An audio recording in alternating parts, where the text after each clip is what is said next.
जय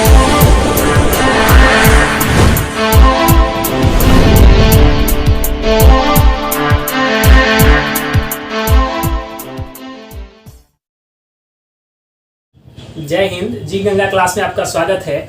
आइए, आज आप लोग का इंतजार का घड़ी समाप्त हुआ। आज 1 तारीख है और आपके बीच में हम केमिस्ट्री का क्लास लेकर लाइव आ रहे हैं और आपको पहला क्लास जो है वो केमिस्ट्री का मिल रहा है।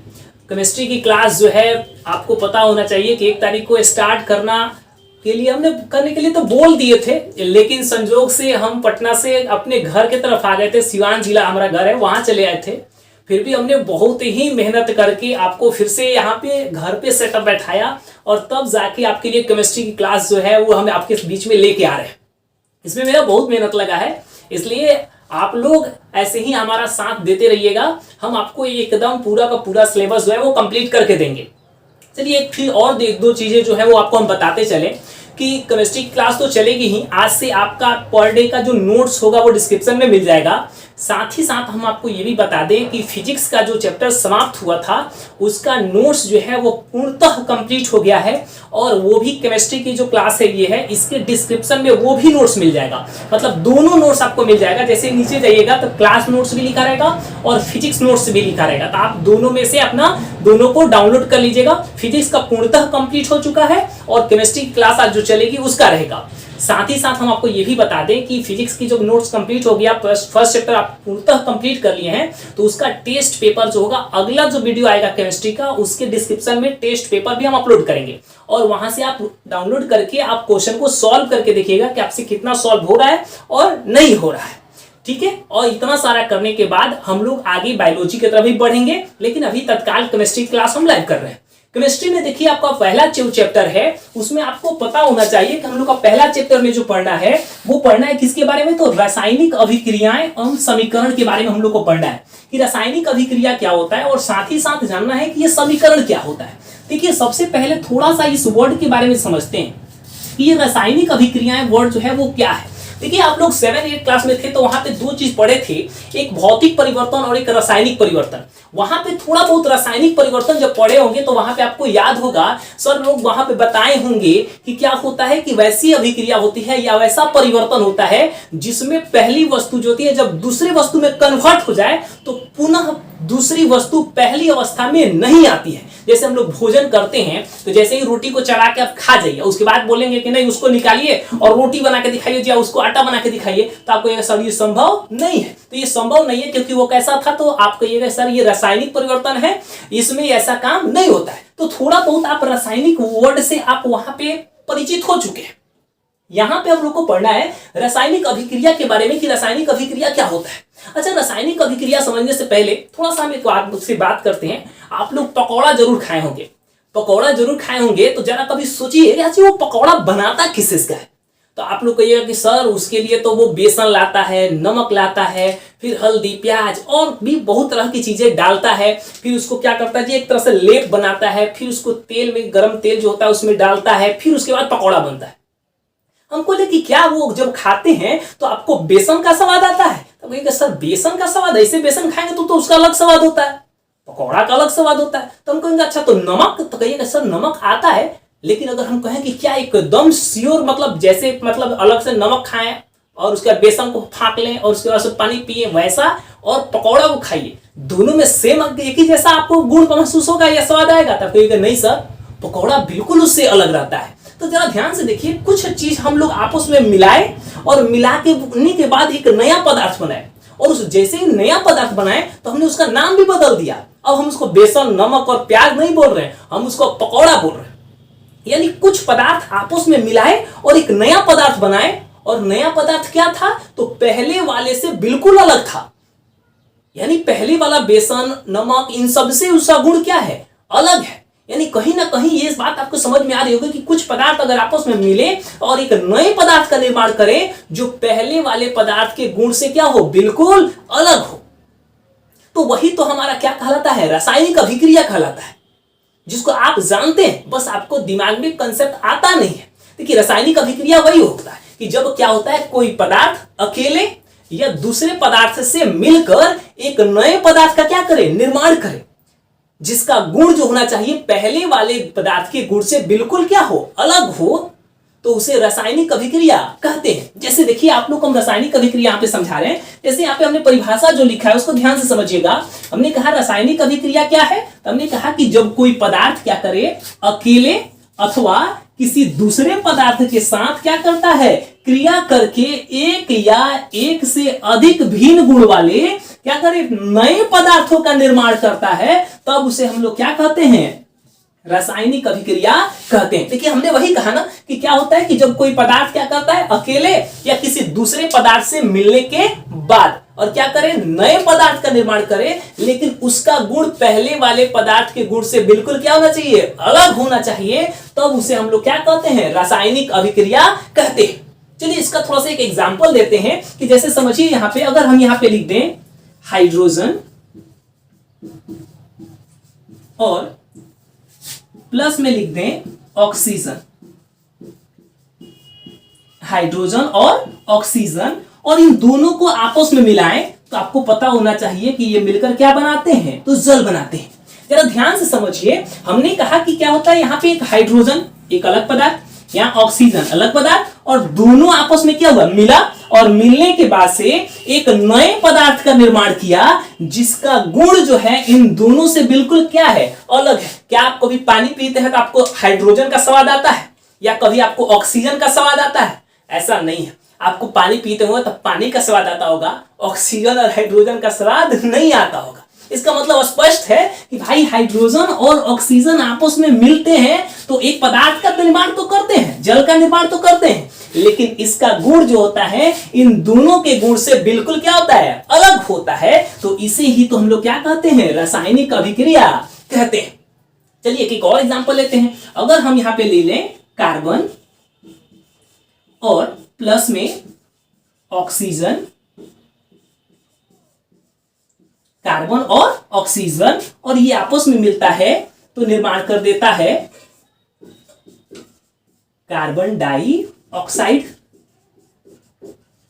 अब बताइए यहां पे क्या है बाबू, कार्बन, और यहां पे क्या है, ऑक्सीजन। अब देखिए दोनों आपस में क्या हुआ, मिला, और मिलने के बाद एक नए पदार्थ का निर्माण किया, और वो नया पदार्थ क्या था, तो कार्बन डाइऑक्साइड। और कार्बन डाइऑक्साइड जो था नया पदार्थ बना, और कार्बन डाइऑक्साइड का गुण जो है वो कार्बन और ऑक्सीजन के गुण से बिल्कुल क्या होता है, अलग होता है।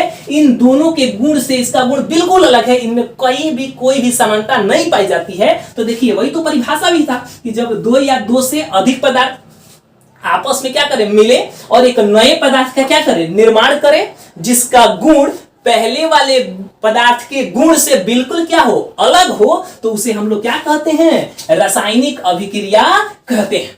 तो ये था आपका छोटा सा एक परिभाषा किसका, रासायनिक अभिक्रिया का। अब छोटा सा एक पार्ट का एक स्क्रीनशॉट लीजिएगा, फिर हम जल्दी से इसको इरेज करेंगे और हम आपको बताएंगे कि भाई ये कार्बन ऑक्सीजन बनाया कार्बन डाइऑक्साइड, तो इसको क्या बोलेंगे और इसको क्या बोलेंगे, यानी इसको और अभिकारक, प्रतिफल, इन सब में डिफाइन करेंगे। तो आप जल्दी से इसके स्क्रीनशॉट लीजिएगा, फिर हम आपको उसको डील करते हैं। चलिए स्क्रीनशॉट आप ले लिए होंगे। आइए थोड़ा समझते हैं। अब हम लोग समीकरण जो पढ़ाते हैं, अभिक्रिया जो पढ़ा रहे थे, उसमें हम आपको बताते हैं कि प्रतिफल क्या होता है और अभिकारक क्या होता है। चलिए हमने आपको एग्जांपल दिया था, चलो ध्यान से समझिएगा। हमने यहां पे लिखा था हाइड्रोजन और प्लस में लिखा था ऑक्सीजन, और निर्माण हुआ था किस चीज का, तो जल का। अब ध्यान दीजिए, ये पूरा का पूरा हमारा रासायनिक अभिक्रिया है जिसमें दो पदार्थ आपस में संयोग कर रहे हैं और एक नए पदार्थ का निर्माण कर रहे हैं। यहां पे ध्यान देने वाली बात क्या है कि जो पदार्थ अभिक्रिया में भाग लेते हैं, जो पदार्थ अभिक्रिया में क्या करते हैं, भाग लेते हैं, तो देखिए वो पदार्थ कौन कौन है यहाँ पे, तो हाइड्रोजन है हमारा, और एक दूसरा हमारा क्या है, ऑक्सीजन। यानी वैसे पदार्थ जो अभिक्रिया में क्या करते हैं, भाग लेते हैं, उन्हें हम लोग अभिकारक के नाम से जानते हैं। उन्हें हम लोग क्या कहते हैं, अभिकारक। याद रखिएगा, अभिकारक क्या होते हैं, तो जो हमारे अभिक्रिया में यानी रासायनिक अभिक्रिया में जो पदार्थ भाग लेते हैं उन्हें हम लोग क्या कहते हैं, अभिकारक कहते हैं।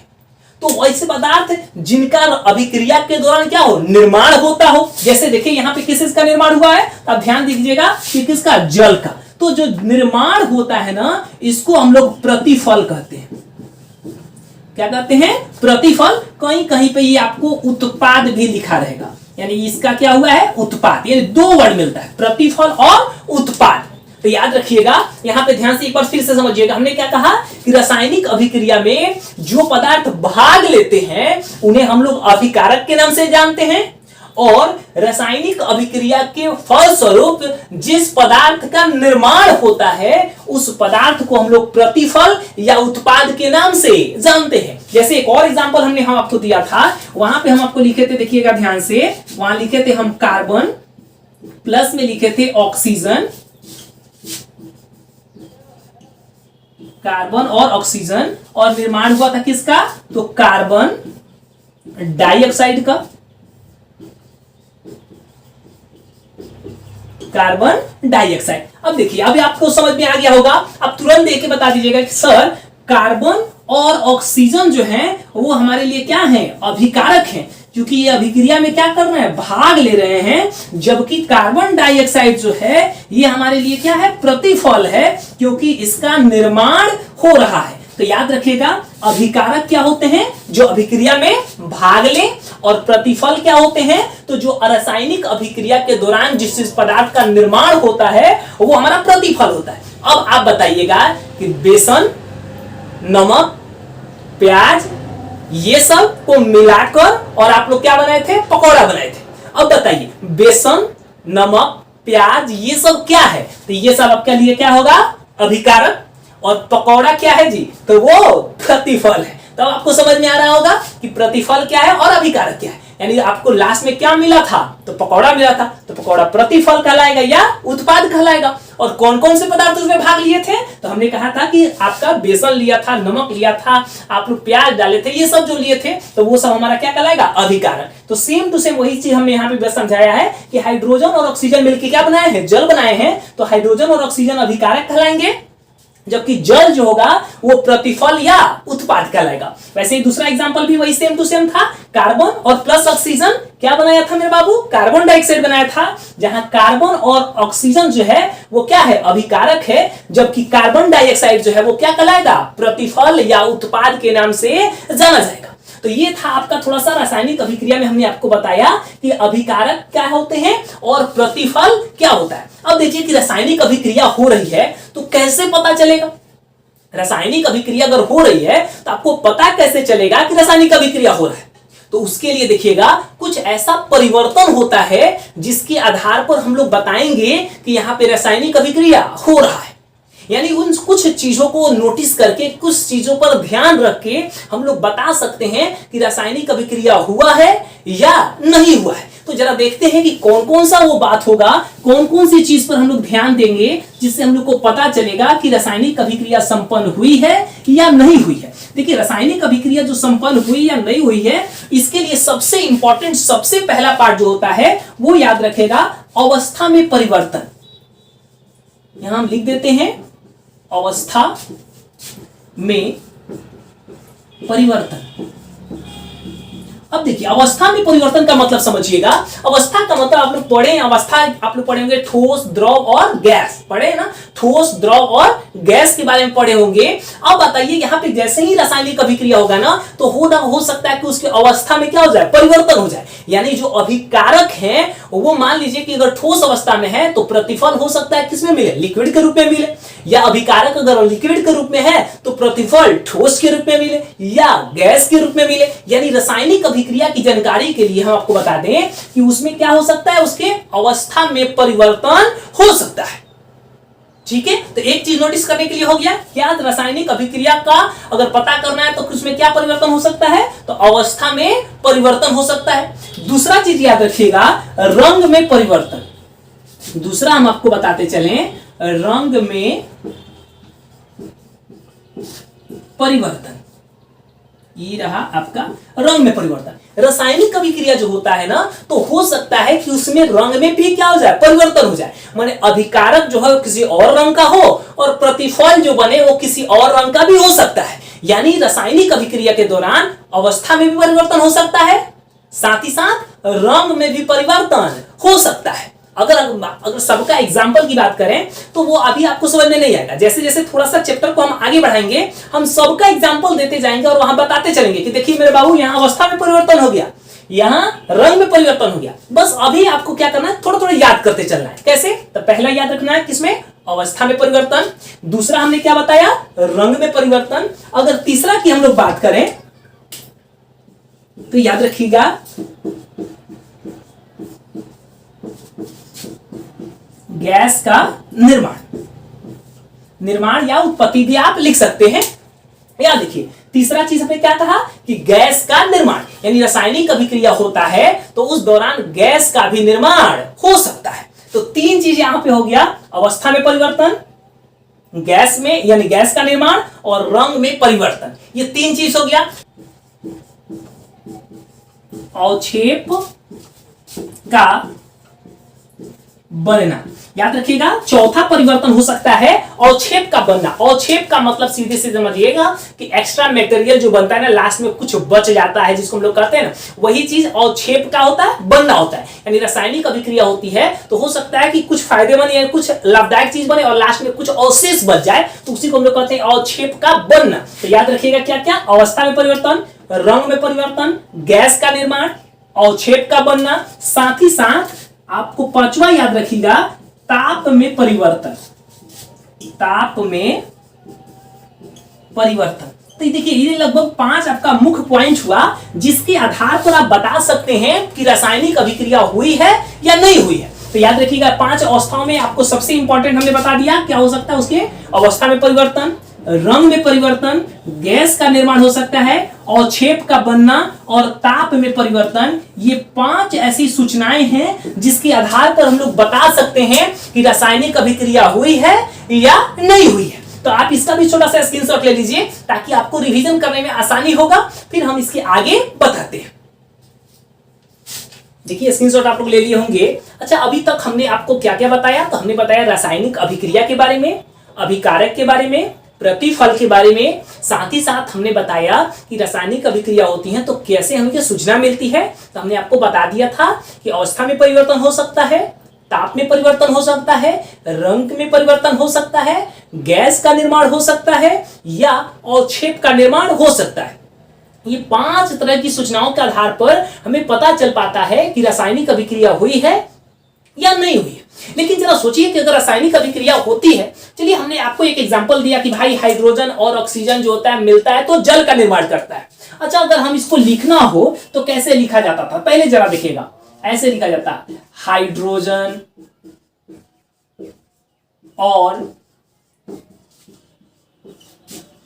ऑक्सीजन आपस में मिलकर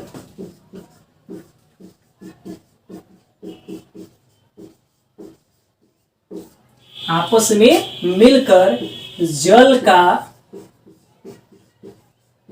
निर्माण करते हैं। अब जरा सोचिए, हम एक लाइन इतना लंबा चौड़ा लिखे कि हाइड्रोजन जो है और ऑक्सीजन जो है आपस में मिलकर किसका निर्माण करता है, तो जल का निर्माण करता है। अब बताइए आपको लिखना है कि हाइड्रोजन और ऑक्सीजन आपस में मिलकर जल का निर्माण करता है, तो इतना लंबा चौड़ा लाइन आपको लिखना पड़ता है। तो इतना लंबा चौड़ा लाइन लिखने में समय भी लगेगा, जगह भी ज्यादा लगेगा और आपको बहुत ज्यादा परेशानी भी होगी। तो इसको शॉर्टकट करने का प्रयास किया गया, सोचा गया क्यों ना इसको थोड़ा शॉर्टकट किया जाए। तो शॉर्टकट किया गया, तो वहां पे शॉर्टकट करने के लिए हम लोग जो निर्माण किए तो वहां पे यूज किया गया शब्द समीकरण का। किसका? शब्द समीकरण। अब ये शब्द समीकरण क्या होता है जरा समझिएगा। शब्द समीकरण, समीकरण बताते हैं लेकिन थोड़ा समझिएगा। शब्द समीकरण का प्रयोग किया गया। अब शब्द समीकरण क्या होता है, तो देखिए उसको शॉर्टकट में कैसे लिखा गया, हाइड्रोजन प्लस ऑक्सीजन और एरो का निशान देके हमने लिखा जल। अब देखिएगा ध्यान से, हमने इस लाइन को लिखा, इसको शॉर्ट कर दिया। देखिए हाइड्रोजन प्लस ऑक्सीजन और बना दिया क्या, जल। और ये जो लिखे इसको हम लोग क्या कहते हैं, शब्द समीकरण, यानी इसको भी हम लोग शॉर्ट कर दिए। और देखिए एक शब्द में लिख दिया हाइड्रोजन प्लस ऑक्सीजन और किसका निर्माण? जल का निर्माण। तो ये हमारा कहलाता था शब्द समीकरण। लेकिन शब्द समीकरण समझने के लिए और थोड़ा सा आगे बढ़ते हैं और जानते हैं सबसे पहले कि रासायनिक समीकरण क्या होता है। रासायनिक अभिक्रिया तो जान चुके हैं, लेकिन रासायनिक समीकरण क्या होता है? तो देखिए, जब रासायनिक अभिक्रिया होता है तो उसको हम लोग क्या करते हैं, अपनी सुविधा के अनुसार, यानी अपनी सुविधा हो, यानी जगह कम लगे, समय कम लगे, उसके लिए हमने क्या किया कि उसमें जितने भी अभिकारक थे और प्रतिफल थे, ध्यान से समझिएगा, हमने कहा कि रासायनिक अभिक्रिया में जो अभिकारक थे और प्रतिफल थे उनको हमने शब्द के रूप में या उनको संकेत के रूप में लिखा, जिसे हम लोग रासायनिक समीकरण के नाम से जानते हैं या कहते हैं। याद रखिएगा, रासायनिक समीकरण क्या है? तो हमने क्या कहा, रासायनिक अभिक्रिया में भाग लेने वाले अभिकारक और प्रतिफलों को उनको संकेतों के द्वारा दर्शाना क्या कहलाता है? तो रासायनिक समीकरण कहलाता है। जैसे हमने यहां पे आपको लिखा था ना कि हाइड्रोजन और ऑक्सीजन मिलकर क्या बनाया? जल का निर्माण किया। अच्छा, एक बात बताइएगा, हाइड्रोजन और ऑक्सीजन जो था मिलकर जल का निर्माण किया, तो हमने कहा ये शब्द समीकरण है, लेकिन हमने क्या कहा कि इनके संकेतों के द्वारा अगर हम लोग दर्शाते हैं तो वो कहलाता है रासायनिक समीकरण। अभिक्रिया जैसे हम आपको कहें कि मैग्नीशियम है और ऑक्सीजन जो होते हैं वो आपस में मिल जाए, जरा ध्यान दीजिएगा, Mg और प्लस में लिखते हैं O2 और ये निर्माण कर दे MgO, यानी मैग्नीशियम ऑक्साइड का निर्माण कर दे। ध्यान से देखिएगा, हमने अब यहाँ पे जैसे ये शब्द में हाइड्रोजन लिखा था, जैसे शब्द में ऑक्सीजन लिखा था, वैसे यहाँ पे ऑक्सीजन नहीं लिखा है। यहाँ पे हमने डायरेक्ट ऑक्सीजन को क्या लिख दिया? O2 लिख दिया। यानी ये इसका क्या है? तो संकेत है। ये क्या है? इसका संकेत। अब देखिए क्या कर रहे हैं हम लोग, जहां पे रासायनिक अभिक्रिया हुई है उसको उसके संकेतों के द्वारा दर्शा रहे हैं। तो ये जो हमारा एक कंकाल मिल रहा है, ये जो हमें आपको अल्फाबेटिकल सी नजर आ रही है, इसी को हम लोग कहते हैं रासायनिक समीकरण। रासायनिक समीकरण याद रहेगा। रासायनिक अभिक्रिया में जो अभिकारक होते हैं, तो देखिए यहां पे Mg और O2 ये अभिकारक हैं और इनको हमने संकेत के रूप में लिखा, और साथ ही साथ जो प्रतिफल बना था मैग्नीशियम ऑक्साइड, उसको भी हमने किस में लिखा? तो संकेत के रूप में लिखा। तो ये हमारा क्या कहलाता है? रासायनिक समीकरण कहलाता है।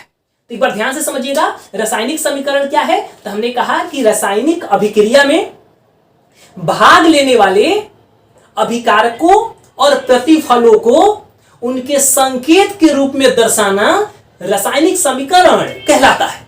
अच्छा, रासायनिक समीकरण जो होता है उसके लिखने के कुछ नियम भी होते हैं, जरा उसको समझते हैं कि रासायनिक समीकरण जो होते हैं उसके लिखने के क्या क्या नियम होते हैं। जरा इसको इरेज करते हैं, फिर हम आपको बताते हैं। जरा देखिएगा, हमने कहा कि रासायनिक समीकरण जो होता है उसके लिखने का कुछ ना कुछ नियम होता है।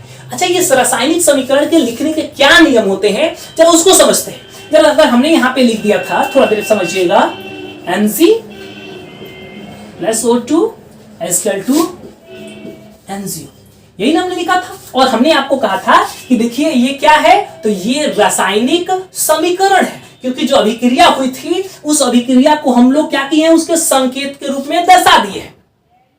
अच्छा चलिए, अगर ये मान लीजिए थोड़ा देर के लिए कि ये समीकरण है, तो इसको लिखने का तरीका क्या है? तो पहले ये तो समझिए कि ये वाला जो पार्ट है, यानी इधर जो दो चीज आपको नजर आ रहे हैं, इसको हम पढ़ा दिए हैं। ये क्या कहलाता है? अभिकारक।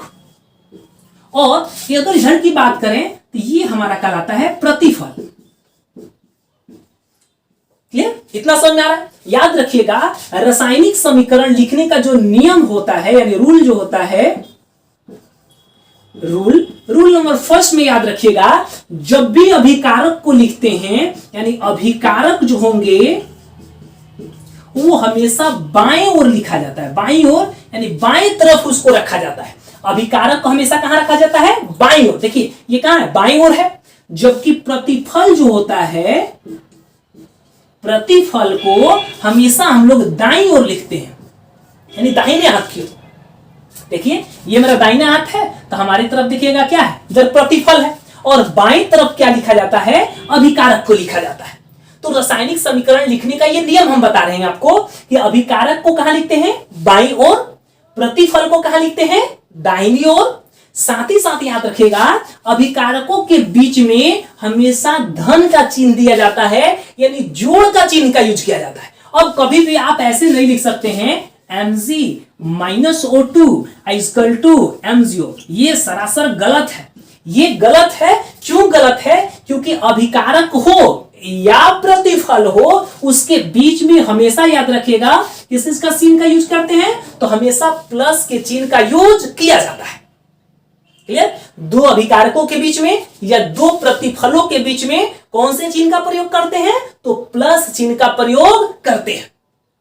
तो तीसरा नियम आप जान गए। एक और नियम जानिए, एक और नियम कहता है, चौथा नियम की बात करें कि जब भी अभिकारक और प्रतिफल हो, अभिकारक और प्रतिफल के बीच में जो साइन यूज करते हैं वो हमेशा एक तीर का निशान यूज करते हैं। इसको ध्यान दीजिएगा कि अभिकारक और प्रतिफल के बीच में एक तीर का निशान का हम लोग उपयोग करते हैं, जो तीर का निशान बताता है कि अभिकारक आपस में मिलकर कौन से प्रतिफल का निर्माण किए हैं, ये हमें उसकी संकेत किया, उसकी सूचना देता है। जैसे देखिए हमने यहाँ पे बीच में क्या दिया है, एक तीर का निशान दिया है। आप ऐसे कभी भी नहीं लिख सकते हैं कि Mg plus O2 equal to में लिख दें M0, ये भी सरासर गलत है। क्योंकि याद रखिएगा हमने कहा कि अभिकारक और प्रतिफल जो होते हैं इनके बीच में हमेशा एरो का निशान होता है। क्लियर? तो देखिए हमने अभी तक आपको क्या क्या बताया, तो हमने कहा कि अभिकारक, ये अभी क्या बता रहे हैं, कौन सी टॉपिक, तो बता रहे हैं आपको रासायनिक समीकरण लिखने के कुछ नियम। इसमें हमने आपको पहला नियम बताया कि अभिकारक को हमेशा बाएं ओर लिखिएगा, प्रतिफल हमेशा दाहिनी ओर लिखिएगा, दाएं ओर लिखिएगा। दो अभिकारकों या दो प्रतिफल के बीच में हमेशा प्लस का चिन्ह का यूज किया जाता है। और साथ ही साथ हमने कहा कि अभिकारक और प्रतिफल के बीच में एक तीर का निशान का प्रयोग करते हैं, जो हमें ये सूचना देता है कि अभिक्रिया के दौरान कौन से पदार्थ का निर्माण हुआ। जैसे एक छोटा सा एक और एग्जांपल हम आपको बताते हैं। जैसे देखिएगा यहाँ पे एक एग्जांपल हम देते हैं, जैसे थोड़ा देर के लिए समझिए कि अगर हम यहाँ लिख देते हैं A प्लस B, यहाँ एरो का निशान दें C प्लस D। यहां देखिएगा ध्यान से, तो यहां देखिए बाईं ओर लिखा है, तो ये दोनों हमारे अभिकारक कहलाएंगे। ये क्या कहलाएंगे, अभिकारक। और ये दोनों जो होंगे वो हमारे प्रतिफल कहलाएंगे। ये अभिकारक हो गया और ये हमारा क्या कहलाएगा, प्रतिफल कहलाएगा। ध्यान से देखिएगा अभिकारकों के बीच में हमने किस का चिन्ह क्या यूज किया है, प्लस का। तो वैसे ही देखिए यहाँ जो प्रतिफल है उसके भी बीच में हमने किसका यूज किया है, तो प्लस के चिन्ह का यूज किया है। साथ ही साथ यहाँ पे हमने आपको बताया भी था कि देखिए अभिकारक और प्रतिफल के बीच में हमने किस का निर्माण किया है, एक तीर का निशान का यूज किया है। और ये तीर का निशान बता रहा है कि A और B जो है आपस में मिलकर C और D का निर्माण किए हैं। अगर एरो का निशान कहां है, आगे की तरफ, तो समझिए कि प्रतिफल इसी डायरेक्शन में है। इसीलिए हमने कहा कि A और B जो हैं आपस में मिलकर किसका निर्माण किए हैं, तो C और D का निर्माण किए हैं, अर्थात प्रतिफल हमारा C और D है। क्लियर? तो ये सारी नियम होते हैं आपको रासायनिक समीकरण लिखने का। तो अभी तक आपने क्या क्या जान चुके हैं आप लोग इस क्लास में, तो हमने आपको बता दिया रासायनिक अभिक्रिया के बारे में, अभिकारक के बारे में, प्रतिफल के बारे में, रासायनिक समीकरण बताया हमने, साथ ही साथ शब्द समीकरण बताया। इसके अलावा हमने बताया कि रासायनिक समीकरण जो होते हैं उनको लिखने का क्या तरीका होता है, साथ ही साथ अभिक्रिया के, अगर रासायनिक अभिक्रिया होती है तो उसकी जानकारी हमें कौन कौन से चीज से पता चलती है। ये सारा चीज हम लोग आज डिस्कस कर चुके हैं। जरा देखते हैं आगे, इस टॉपिक को आगे बढ़ाते हैं। हमने आपको जब एग्जाम्पल दिया था, जरा ध्यान दीजिएगा, जब हम आपको रासायनिक समीकरण पढ़ा रहे थे तो एक एग्जाम्पल दिए थे। एग्जाम्पल जो था उसको जरा ध्यान दीजिएगा, गौर कीजिएगा, तो उस एग्जाम्पल पे तो ध्यान दीजिए। हमने क्या लिखा था, तो हमने लिखा था Mg प्लस O2 और यहां हम लोग लिखे थे MgO। तो ध्यान दीजिएगा यहां पे मैग्नीशियम की संख्या कितनी है, 1 है, ऑक्सीजन 2 है। और यहां देखिएगा Mc की संख्या 1 और ऑक्सीजन यानी O की संख्या 1 है, जबकि इधर तो 2 था। और आप पढ़े हैं द्रव्यमान संरक्षण के सिद्धांत के अनुसार कि द्रव्यमान कभी भी नष्ट नहीं होता है और ना ही उसको हम लोग उत्पन्न करते हैं। तो फिर यहां परिवर्तन कैसे हो गया, ये तो कभी नष्ट होता नहीं है। आपका जितना द्रव्यमान इधर होना चाहिए वही द्रव्यमान इधर भी होना चाहिए। तो फिर जब इधर ऑक्सीजन की संख्या 2 थी तो इधर ऑक्सीजन की संख्या 1 कैसे हो गई, कहीं ना कहीं इसमें गड़बड़ था। तो गड़बड़ था, तो इसी को हम लोग पढ़ने के लिए क्या करते हैं, तो रासायनिक समीकरण जो होता है, रासायनिक समीकरण जो होता है उसको दो भाग में बांट देते हैं। रासायनिक समीकरण को कितने भाग में बांट देते हैं, तो याद रखिएगा रासायनिक समीकरण को दो भाग में बांटते हैं। एक जो होता है हमारा कहलाता है असंतुलित समीकरण,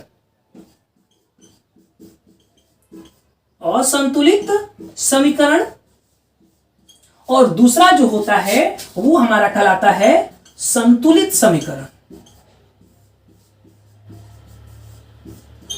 ठीक है, हमने क्या कहा कि यहां पे हम लोग देखे थे कि Mg की संख्या 1 थी, इधर 1 था, यहां ऑक्सीजन की संख्या 2, यहां 1 था। तो हमने कहा द्रव्यमान संरक्षण के अनुसार तो ये तो गड़बड़ है, और ये गड़बड़ी है। इसी के आधार पे हमने रासायनिक समीकरणों को कितने भाग में बांट दिया है, दो भाग में बांट दिया है। पहला जो हमने भाग बांटा है उसका नाम रखा है असंतुलित समीकरण, और दूसरा जो है वो क्या है, संतुलित समीकरण। अब जरा समझते हैं कि भाई ये असंतुलित समीकरण क्या होता है और संतुलित समीकरण क्या होता है, इनके बारे में जरा समझते हैं। देखिए असंतुलित समीकरण क्या होता है उसको ध्यान से सुनिएगा और समझिएगा। जब अभिकारक में, यहां हम लिख देते हैं अभिकारक और प्रतिफल, आपको तो पता है एक तरफ अभिकारक होता है और दूसरे तरफ प्रतिफल होता है। अभिकारकों में अगर परमाणु संख्या की बात करें और प्रतिफल के परमाणु संख्या की बात करें, अगर ये बराबर नहीं है तो ये हमारा कहलाता है क्या, असंतुलित समीकरण। जैसे एग्जांपल के तौर पे जरा समझिएगा, हम इधर थोड़ा सा इरेज कर देते हैं इसको। हमने क्या कहा कि असंतुलित समीकरण क्या है, तो हमने कहा कि वैसा समीकरण जिसमें अभिकारकों और प्रतिफलों की परमाणु संख्या आपस में बराबर नहीं हो तो उसे हम लोग क्या कहते हैं, असंतुलित समीकरण कहते हैं। एग्जाम्पल जरा ध्यान से समझिएगा। हमने कहा कि ध्यान से देखिएगा, यहाँ पे Mc और प्लस में O2 है, और किसका निर्माण किया है, MCO का निर्माण किया है। इधर का अगर हम लोग बात करें तो ये वाला पार्ट जो है आपका अभिकारक है, और ये वाला पार्ट जो है वो प्रतिफल है। जरा ध्यान से समझिएगा, हम यहाँ पे लिख रहे हैं, इधर लिखते हैं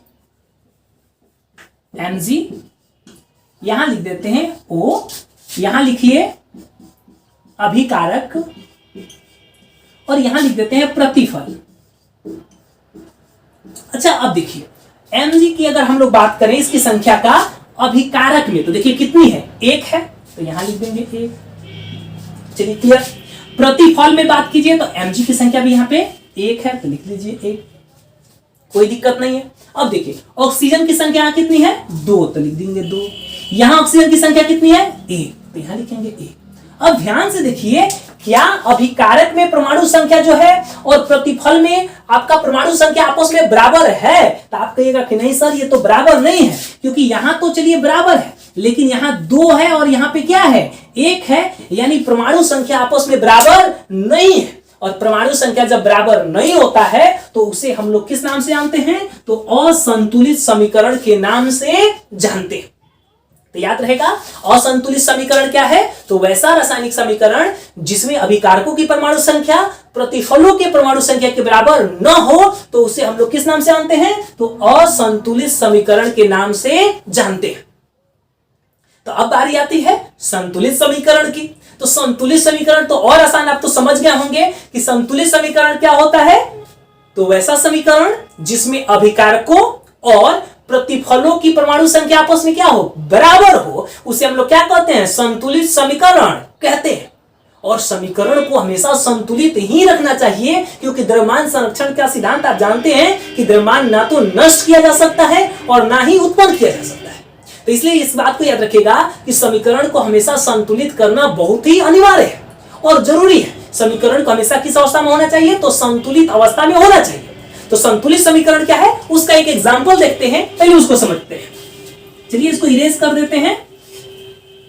उम्मीद कर रहे हैं कि आप लोग को समझ में आ रहा होगा, किसी तरह की कोई दिक्कत नहीं होगी। अगर किसी तरह की समस्या आती है तो आप लोग कमेंट्स जरूर कीजिएगा, ताकि हम उसको सुधार सकें और आपको उस सुविधा के अनुसार बता सकें कि क्या क्या दिक्कत आपको आ रहा है और उसको हम दूर करने का प्रयास करेंगे। इसलिए आप लोग कमेंट जरूर कीजिएगा और हमें जरूर बताइए कि आपको क्या क्या दिक्कत हो रहा है क्लास को करने में, या कहां कहां पे समस्या आ रही है। आपको अगर जीरो लेवल में भी दिक्कत है तो आप लोग जरूर कमेंट्स कीजिएगा, हम उसके लिए अलग से वीडियो अगर बनाना पड़े तो उसको बनाएंगे और आपको समझाने की कोशिश करेंगे। इसलिए संकोच नहीं करना है, जहां भी दिक्कत हो आप तुरंत हमसे कमेंट्स करके हमसे पूछ सकते हैं और हम आपको जरूर बताएंगे। आइए अब देखते हैं किसके बारे में, तो संतुलित समीकरण के बारे में जानते हैं कि संतुलित समीकरण क्या है। तो हमने यहां पे लिख दिया, चलिए लिख देते हैं संतुलित समीकरण। हमने क्या कहा कि संतुलित समीकरण क्या है, तो हमने कहा कि अभिकारकों की परमाणु संख्या, यहां लिख देते हैं अभिकारकों या अभिकारक को लिखिए, चलिए कि परमाणु संख्या बराबर हो जाए प्रतिफल के परमाणु संख्या, यानी अभिकारकों में परमाणु की संख्या और प्रतिफल में परमाणु की संख्या जब बराबर हो जाए तो वैसे समीकरण को हम लोग क्या कहते हैं, संतुलित समीकरण कहते हैं। जैसे एक एग्जांपल हम आपको देते हैं, जैसे एक समीकरण आपको लिए हैं और इसमें देखते हैं कि यह समीकरण संतुलित है या नहीं है। तो चलिए उसके लिए हमने कहा था यहाँ पे लिखेंगे Zn, फिर यहाँ पे H लिखेंगे, S लिखेंगे, O लिखेंगे। आप लोग समझ में एक संकेत आपको मालूम भी हो, यहाँ पे हम लिख देते हैं अभिकारक, चलिए यहां लिख देते हैं प्रतिफल। चलिए सबका आप लोग परमाणु संख्या बताते चलेगा। देखिए यहाँ पे Zn की बात करें तो कितना है जी, 1, तो यहां लिख देंगे 1। चलिए प्रतिफल में इसकी संख्या कितनी है, 1, तो 1 लिख दीजिए। चलिए H की बारी आ गई तो इधर कितना है, 2, तो देखिए 2। प्रतिफल में H की संख्या कितनी है, 2, तो यहां लिख लीजिए 2। चलिए फिर S की बात करें तो यहाँ पे कितना है जी, 1, तो लिख लीजिए 1। तो इधर अब प्रतिफल के साइड में S की संख्या कितनी है, 1, तो 1 लिखती है। फिर ऑक्सीजन की बारी आती है तो इधर कितने संख्या है इसकी, 4। दूसरे साइड ऑक्सीजन की संख्या कितनी है, 4। अब ध्यान से देखिए प्रत्येक पार्ट प्रत्येक के बराबर है, अभिकारक में भी ये बराबर, प्रतिफल वाला से भी देखिए क्या है, बराबर टू बराबर है। यानी हम लोग कह सकते हैं कि अभिकारकों में जो परमाणु संख्या अलग अलग तत्वों की, वो प्रतिफल में भी क्या हो रहा है, सेम टू सेम हो रहा है। तो ऐसे समीकरण को हम लोग क्या कहते हैं, संतुलित समीकरण कहते हैं। तो अब आपको समझ में आ गया होगा असंतुलित समीकरण और संतुलित समीकरण के बारे में। हमने क्या कहा, परमाणु संख्या के आधार पे अगर अभिकारकों की परमाणु संख्या प्रतिफलों की परमाणु संख्या के बराबर नहीं है तब असंतुलित समीकरण, अगर बराबर है तो संतुलित समीकरण। हमने कहा कि समीकरण को संतुलित करना जरूरी है क्योंकि द्रव्यमान संरक्षण का सिद्धांत करता है कि भाई ये द्रव्यमान में कभी परिवर्तन होता ही नहीं है, आप कभी उसको नष्ट कर ही नहीं सकते हैं। उसका रूप बदल सकते हैं लेकिन उसमें कहीं भी क्या होगा, घटेगा और बढ़ेगा नहीं, वो उसमें परिवर्तन ला सकते हैं। तो फिर यहाँ पे समीकरण का संतुलित होना जरूरी है। तो समीकरण को संतुलित कैसे करेंगे, तो समीकरण जो होता है उसको संतुलित करने की 2 विधि होती है। याद रखिएगा, समीकरण संतुलित करने की कितनी विधि होती है, 2 विधि होती है। जो आपके बुक में एक ही विधि दिया होगा लेकिन हम आपको यहाँ पे दोनों विधि विस्तार रूप से बताने वाले हैं। समीकरण संतुलित करने की 2 विधि होती है। पहला जो होता है उसको हम लोग कहते हैं अनुमान विधि, अनुमान विधि, और दूसरा जो होता है उसको हम लोग कहते हैं बीजगणितीय विधि।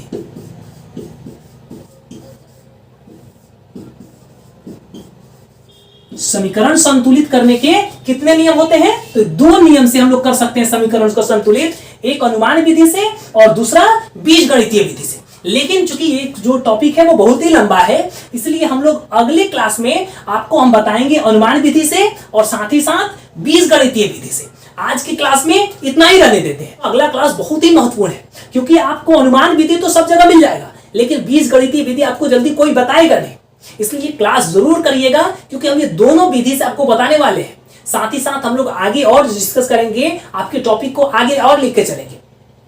उम्मीद करते हैं कि आपको ये वीडियो बहुत अच्छा लगा होगा। आप लोग कमेंट्स जरूर कीजिएगा कि आपको वीडियो कैसा लगा। अच्छा नहीं लगा तो जरूर कमेंट्स कीजिएगा क्योंकि ताकि हम उसको अपने में सुधार कर सकें कि भाई क्या गड़बड़ी है, कहाँ कमी है कि बच्चों को पसंद नहीं आ रहा है। अच्छा लगेगा, अगर नहीं भी करिएगा तो कोई दिक्कत नहीं, लेकिन अगर कहीं कमी नजर आए तो जरूर कमेंट्स कीजिएगा। हमें आपके कमेंट्स का इंतजार रहता है। और अन्यथा आप लोग क्या करिएगा, वीडियो को लगातार देखते जाइएगा और अच्छे ढंग से अपना नोट्स कंप्लीट करते जाइएगा। आप लोग हमारे वीडियो को हमारे कोड से याद करने का जरूर प्रयास कीजिएगा, SLS। यानी आप अगर हमारे चैनल पे नए हैं तो हमारे चैनल को सब्सक्राइब कर दीजिएगा अगर वीडियो अच्छी लगी हो तो लाइक कीजिएगा और अपने दोस्तों को शेयर करना ना भूलिएगा, क्योंकि आपको अपने दोस्तों को शेयर कीजिएगा तो उनको भी कुछ ज्ञान होगा और साथ ही साथ मेरा मनोबल भी बढ़ेगा, क्योंकि बहुत सारे बच्चे हमसे जुड़ रहे हैं। वीडियो देखने के लिए आपका बहुत बहुत धन्यवाद।